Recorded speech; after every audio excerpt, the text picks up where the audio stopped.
എനിക്ക് ചോദിക്കാനുള്ളത്, ഇപ്പം മാം ഒരു മ്യൂസീഷ്യനാണ് അല്ലെങ്കിൽ ഒരു സിംഗറാണ്, ഇപ്പോൾ ഒരു അൾട്ടിമേറ്റ് ഗോൾ അങ്ങനെ എന്തെങ്കിലും സെറ്റ് ചെയ്തിട്ടുണ്ടോ? എനിക്ക് ഫീൽ ചെയ്തെന്ന് പറഞ്ഞു കഴിഞ്ഞാൽ മാം പ്രസൻറ്റിൽ നിൽക്കുന്ന ഒരാളാണ്, ലൈക്ക് ഫ്യൂച്ചറിസ്റ്റിക് ആയിട്ട് ഭയങ്കര രീതിയിൽ ഇൻവോൾവ് ആകുന്നതല്ല, ഇപ്പോൾ എന്താണോ അതിന്ന് പോകുന്ന ഒരാളാണ്. ബട്ട് സ്റ്റിൽ നമ്മളിപ്പം ഫോക്കസ് ചെയ്യുന്ന ഒരു ജേർണിയിൽ നമുക്ക് കുറച്ച് ഗോൾസ് കാണും, കുറച്ച് എയിംസ് കാണും. അങ്ങനെ എന്തെങ്കിലും മാം സെറ്റ് ചെയ്ത് വെച്ചിട്ടുള്ള, ഓക്കെ എനിക്ക് ഒരു മ്യൂസീഷ്യൻ അല്ലെങ്കിൽ ഒരു സിംഗർ എന്നുള്ള രീതിയിൽ ഇങ്ങനെ ആകണം, അല്ലെങ്കിൽ ആ ഒരു രീതിയിലുള്ള ഒരു ഗ്രോത്ത് വേണം, അങ്ങനെ എന്തെങ്കിലും മൈൻഡിൽ സെറ്റ് ചെയ്ത് വെച്ചിട്ടുണ്ടോ? അത് എല്ലാവരോടും പറയേണ്ട ഒരു കാര്യം ഇതാണ്, നമ്മൾ പ്ലാൻ ചെയ്യുന്നത് അല്ലെങ്കിൽ നമ്മുടെ ആഗ്രഹങ്ങൾ കഴിവതും ആൾക്കാരോട് പറയാതിരിക്കുക, ഷോക്കേസ് ചെയ്യാതിരിക്കുക. ഓക്കെ, നമ്മുടെ പ്ലാൻസ്, ഗോൾസ് ഇത് ഓട്ടോമാറ്റിക്കായിട്ടും അത് നമ്മുടെ വർക്കിലൂടെ, നമ്മുടെ ഡെഡിക്കേഷനിലൂടെ അച്ചീവ് ചെയ്തെടുക്കേണ്ട ഒരു കാര്യമാണ്. അല്ലാതെ അത് ആകുന്നതിന് മുന്നേ കുറേ ആൾക്കാരോട് പറഞ്ഞ് അതിനെ നശിപ്പിക്കുകയല്ല ചെയ്യേണ്ടത്. ഡെഫിനറ്റ്ലി നമ്മൾ വിചാരിക്കുന്ന പോസിറ്റീവാണ്, നമ്മുടെ കൂടെ നിൽക്കുമെന്ന് വിചാരിക്കുന്ന ആരും നമ്മുടെ കൂടെ നിൽക്കാറില്ല ഒരു പ്രശ്നം വരുമ്പം, അല്ലേ? നമ്മൾ വിചാരിക്കും ഓ ഇവരെല്ലാവരും ഉണ്ട്, നമ്മുടെ കൂടെ ഉണ്ട്. ഇല്ല, ഒരു പോയിന്റിലെത്തുമ്പോൾ ആ പോയിന്റിൽ, ആ പ്രശ്നത്തിൽ നമ്മൾ മാത്രമായിരിക്കും. നമ്മൾ ജനിക്കുമ്പോൾ ഒറ്റയ്ക്കാണ് വരുന്നത്, മരിക്കുമ്പോഴും ഒറ്റയ്ക്കാണ് പോകുന്നത്. അപ്പോൾ അതുകൊണ്ട് തന്നെ എപ്പോഴും ഒറ്റയ്ക്ക് യാത്ര ചെയ്യാനുള്ള ഒരു കോൺഫിഡൻസ് നമുക്ക് വേണം. നമ്മൾക്ക് ഇന്ന ആളുടെ സപ്പോർട്ട് ഉണ്ടെങ്കിലേ മുന്നോട്ട് പോകാൻ പറ്റൂ എന്നൊരു സിറ്റുവേഷൻ നമ്മളായിട്ട് ക്രിയേറ്റ് ചെയ്യുന്നതാണ്. അങ്ങനെയൊന്നുമല്ല, നമ്മളില്ലെങ്കിലും ഈ ലോകം നടക്കും. നമ്മൾക്ക് ശേഷം, നമുക്ക് മുന്നേ ആൾക്കാർ ഇവിടെ ജീവിച്ചിട്ടുണ്ട്, അവരുടെ കോൺട്രിബ്യൂഷൻസ് ഉണ്ട്, ഇല്ലേ? ഉണ്ട്. നമ്മൾ പോയാലും അടുത്ത ജനറേഷൻ വരെ അവരുടെ കോൺട്രിബ്യൂഷൻസ് ഉണ്ടാവും. നമ്മൾ വളരെ ഇമ്പോർട്ടൻ്റ് ആയിട്ടൊന്നും അങ്ങനെ ഒന്നുമല്ല, നമ്മൾ ആരുമല്ല, നമ്മളൊന്നുമല്ല. ആ ഒരു ചിന്തയിലൂടെ മുന്നോട്ട് പോയാലേ ഈ പറഞ്ഞ പോലെ ഈഗോയും ശത്രുതാ മനോഭാവവും, അപ്പം നീ വലുത് ഞാൻ വലുത്, ഇതൊന്നുമല്ല, ഇതൊന്നും ഇല്ല. ഇതൊന്നും ഇല്ലാതിരിക്കുമ്പോഴാണ് നമ്മൾ മനസ്സിലാവുന്നത് എത്ര മനോഹരമാണ് നമ്മുടെ ഒരു ക്രിയേഷൻ, മനുഷ്യൻ്റെ ക്രിയേഷൻ എന്ന് പറയുന്നത് എത്ര മനോഹരമാണെന്ന് നമുക്ക് മനസ്സിലാവുന്നത്. അത് മനസ്സിലാക്കണം. അല്ലാതെ നമ്മൾ ചെറിയ ചെറിയ പെറ്റി റീസൺസിന് അങ്ങോട്ടും ഇങ്ങോട്ടും വഴക്കൂടി അതല്ല ജീവിതം. അതല്ല ജീവിതം.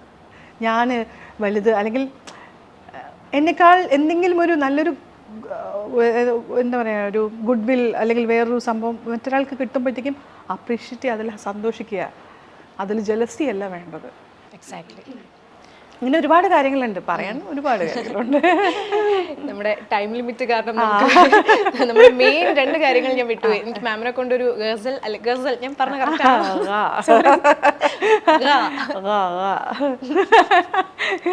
അടി വാങ്ങേണ്ടി വരും. ഒരാൾക്കെങ്കിലും എന്തെങ്കിലും തോന്നിയല്ലോ, ഞാൻ പറഞ്ഞു തന്നേന്ന് ഒരാളെങ്കിലും. പിന്നെ ഞാൻ ഓൺലൈൻ ക്ലാസ്സസ് എടുക്കുന്നുണ്ട്.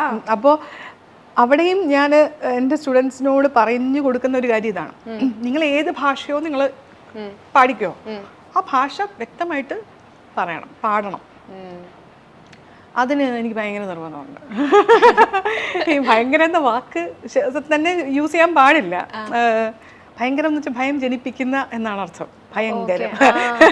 പക്ഷെ നമ്മള് സ്കൂളിൽ മുതലേ സംസാരിച്ച് വന്നോണ്ട് കോമൺലി പറഞ്ഞു ഭയങ്കരം എന്നാണ്, ഭയങ്കര വാവ് അടിപൊളി എന്നൊരു സാധനമാണ് ഭയങ്കരത്തിന് നമ്മളിപ്പോ കൊടുക്കുന്ന ഒരു അർത്ഥം. പക്ഷെ അത് തെറ്റാണ്. അപ്പൊ ഒരു ഗസൽ പാട്ടും അതേപോലെ നമുക്ക് ആ ഒരു സോൾഫുൾ എന്താ പറയാ ഒരു വോയിസിൽ നിന്നും പിന്നെ നമുക്ക് ആ മറ്റേ നമ്മുടെ അടിപൊളി പാട്ടും വേണം. അപ്പം ഓക്കെ.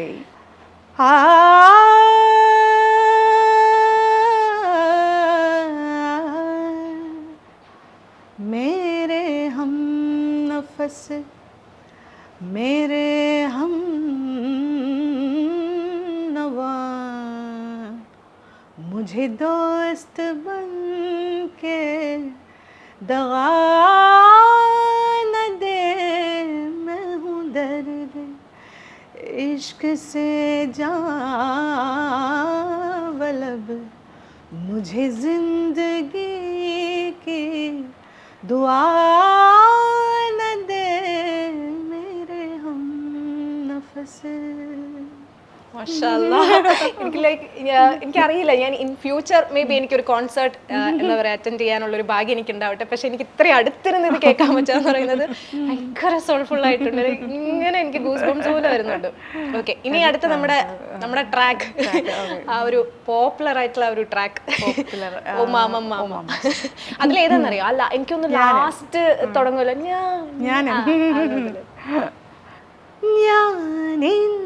ജന്നലരികിൽ നിൽപ്പോ നിന്റെ മുഖമഴക്ക് നോക്കിയോരോ പരിഭവമായി പാടും പാട്ടിനു ശ്രുതി മീട്ടാൻ രാവിൻ കോടിമാറോ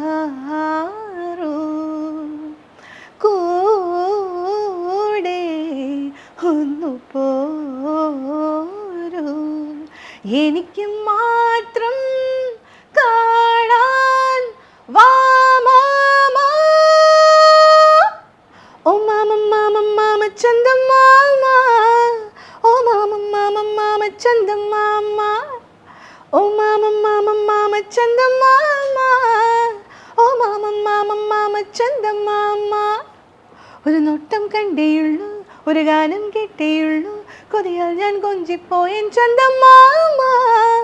മുകിൽ മേയും മാനത്തെ വായിക്കൂടിൻ മുളവാതിൽ ചാരാതെ ചന്ദമാമ. Thank you so much. അയ്യോ താങ്ക് യു സോ ആ ഒരു സന്തോഷം എനിക്കിതാണ് ലൈവ് കോൺസെർട്ട്സ് ചെയ്യാൻ ഇഷ്ടം എന്ന് പറയുന്നത്. നമ്മൾ റെക്കോർഡ് ചെയ്ത് പോകും, പക്ഷേ ലൈവ് എന്ന് പറയുമ്പോഴത്തേക്കും നമുക്ക് നമ്മുടെ മുന്നിലിരിക്കുന്ന ആ ഒരു ശ്രോതാക്കൾ അല്ലെങ്കിൽ ആ കണ്ടുകൊണ്ടിരിക്കുന്നവർക്ക് അവരുടെ സന്തോഷം, അവരുടെ ആ ഒരു കോൺസെർട്ട് കഴിഞ്ഞ് ബാക്ക് സ്റ്റേജിൽ വന്നിട്ട് അവർ പറയാതെ പറയുന്ന ഇപ്പം അഞ്ജുവിൻ്റെ കണ്ണുകൾ എന്നോട് സംസാരിക്കുന്ന ആ ഒരു വൈബ് ഉണ്ടല്ലോ, ആ ഒരു പോസിറ്റീവ് എനർജി. കാരണം എനിക്ക് എന്ന് വെച്ചാൽ ഞാനിത് കുഞ്ഞിലെ പാടിയിട്ടുള്ള ആൾ എന്ന് വെച്ചാൽ അങ്ങനെ പാടി എന്നെ പോലെ എല്ലാവരും, ഞാനന്ന് 5ാം ക്ലാസ്സിൽ എന്തോ പഠിക്കുകയാണ് ഈ പാട്ട് ഇറങ്ങുന്ന സമയത്ത്. അപ്പം ഞാൻ എക്സ്പെക്ട് ചെയ്യുന്നില്ല ഞാൻ ഫ്യൂച്ചറിൽ ഈ പാട്ട് പാടുന്ന ഒരാളെ ഇന്റർവ്യൂ ചെയ്യുന്ന ഞാൻ വിചാരിക്കുന്നില്ല. കാരണം എനിക്ക് ഭയങ്കര ഇഷ്ടമുള്ള പാട്ടാണ്. അപ്പം അന്ന് ഞാൻ ഇത് കേൾക്കുമ്പോൾ എനിക്ക് 10 വയസ്സേ ഉള്ളൂ. അപ്പൊ എന്റെ വിചാരം ഇത് ലക്ഷ്മി റായ് പാടുന്ന അത്രയ്ക്കുള്ള ബോധം അന്ന് എനിക്കുള്ളൂ, എനിക്കറിയില്ലല്ലോ. അപ്പം എന്റെ മനസ്സിൽ ഇത് ലക്ഷ്മിയാണ് പാടുന്നത്. ഞാൻ പക്ഷെ ഒരിക്കലും വിചാരിക്കുന്നില്ല ഞാൻ അങ്ങനെ ഒരു സിംഗറിനെ ഫ്യൂച്ചറിൽ ഇന്റർവ്യൂ, ചിലപ്പോൾ ഇതായിരിക്കാം നേരത്തെ പറഞ്ഞ പ്രസന്റിൽ നിൽക്കുക എന്നുള്ള. ചില സമയത്ത് നമ്മൾ ആഗ്രഹിക്കുന്ന, ചിലപ്പോൾ നമ്മൾ ആഗ്രഹിക്കാത്ത കാര്യം നടക്കും, സാധിക്കും എന്നുള്ളതിന്റെ ഒരു എക്സാമ്പിളാണ് ഞാൻ ഇപ്പോൾ എക്സ്പീരിയൻസ് ചെയ്തത്. ലൈക്ക് സീരിയസ്ലി ഞാൻ ഭയങ്കര ബ്ലാങ്ക് ആയിട്ടിരിക്കും, ഞാൻ അത് ലൈവായിട്ട് കേട്ടു എന്നുള്ളത്. Thank you so much. Like പറഞ്ഞപ്പോൾ തന്നെ ഒരു മടിയും കൂടാണ്ട് പാടി തന്നു ഫസ്റ്റിൽ. Thank you so much. എനിക്ക് കാണാൻ പറ്റി, സംസാരിക്കാൻ പറ്റി. എനിക്കൊന്നും നമ്മൾ എന്തെങ്കിലും മേ ബി കണക്ഷൻ കാണും. ഹമാര ബാത് മാലൂം നാ? हाँ मालूम, अच्छा से मालूम ना?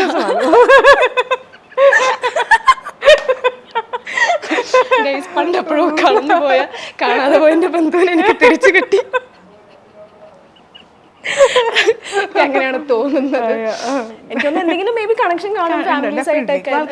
കുറച്ച് ഫാമിലീസ് അല്ലേ നമ്മുടെ ഇവിടെ കേരളത്തിൽ എനിക്കൊന്നും എവിടെന്നോ മൈഗ്രേറ്റ് ചെയ്ത് മൈഗ്രേറ്റ് ചെയ്ത് വന്നിട്ടുള്ള. കാരണം എല്ലാവരും എന്നോട് ചോദിച്ചു എവിടെന്നാ ഉള്ളത്. ശരിക്കും പറഞ്ഞാല് ഇപ്പൊ നമ്മുടെയൊക്കെ തൊട്ട് മുന്നത്തെ ആൾക്കാരുടെ കാര്യമല്ല ഞാൻ പറഞ്ഞത്. പ്രോപ്പർ ആ ഒരു വരവ് എന്ന് പറയുന്നത് ഹൈദരാബാദ് നൈസാമിന്റെ സൈന്യം. ആ സൈന്യം എന്ന് പറയുന്നത് ശരിക്കും പറഞ്ഞാൽ അവിടെയുള്ളവരല്ല, നോർത്ത് ശരിക്കും പ്രോപ്പർ പഠാൻസ് ആണ്. അതായത് അഫ്ഗാൻ ആ ഒരു പ്രോപ്പർ സ്പേസിൽ നിന്നും ഇങ്ങോട്ട് വന്ന ആര്യന്മാരാണ്. അവരാണ് ഇവരുടെ പടയാളികൾ എന്ന് പറയുന്നത്. കാര്യം ഇവിടെ നമ്മുടെ ട്രാവൻകൂർ രാജാവിനും ഒരു പടയാളികളില്ല. ലൈക്ക് ഒരു വാർ വന്നാൽ ഹാൻഡിൽ ചെയ്യാൻ അവിടെ ആൾക്കാരില്ല. അതുകൊണ്ട് അമ്മ മഹാറാണി അവിടുന്ന് വിളിച്ചു വരുത്തിച്ച് വന്നവരാണ് പഠാൻസിന് വേണ്ടിയിട്ടാണ് പാളയം, നമ്മുടെ കുതിരപ്പാളയമാണ് അത് ആക്ച്വലി. നമ്മുടെ കുതിരകളെ അവിടെ കൊണ്ട് കെട്ടിയിട്ടുണ്ടായിരുന്നു. പിന്നെ അങ്ങ് വിഴിഞ്ഞം വരെയുള്ള കുറേ സ്ഥലം പഠാൻസിന് വേണ്ടി എഴുതി കൊടുത്തിട്ടുണ്ട്. അപ്പോൾ എൻ്റെ ഫാമിലിക്ക് വന്നതും അവിടെ ഒരു ഹക്കീം എന്ന് പറഞ്ഞിട്ടൊരു, ഹക്കീം മീൻസ് ഡോക്ടർ, ആ ഗ്രൂപ്പിൽ കുറേ ആൾക്കാർ വരുമല്ലോ. അപ്പോൾ ആ ഡോക്ടറിൻ്റെ ഫാമിലിയാണ് അവിടെ, മണക്കാടാണ് നമ്മുടെ ഫാമിലി ഉള്ളത്. നമ്മള് പഠാൻസ് ആണ്, നമ്മളെ പറഞ്ഞു പട്ടാണി എന്നുള്ളൊരു ലേബലില് ഇതിലും കുറെ കാലം കഴിയുമ്പോഴത്തേക്കും ഒരു വേർഡ് മാറുമല്ലോ. ഇതാണ് നമ്മുടെ ഒരു എക്സിസ്റ്റൻസ്. എനിക്ക് കേട്ടിട്ടുണ്ട് ഹൈദരാബാദ് ആണ്. ഇപ്പൊ ചില ഫ്രണ്ട്സ് ഒക്കെ പറഞ്ഞു ഈ പാകിസ്ഥാനിയാണെന്നൊക്കെയുള്ള രീതിയിലൊക്കെ പറയും. ഇപ്പൊ ഫൈനലി ഞാൻ മനസ്സിലാക്കിയിരിക്കുന്നു എന്റെ ഉറവിടം. അല്ല, ഈ പറഞ്ഞ പാകിസ്ഥാനിലും എല്ലായിടത്തും ഡെഫിനറ്റ്ലി പഠാൻസ് ഉണ്ട് അവിടെ.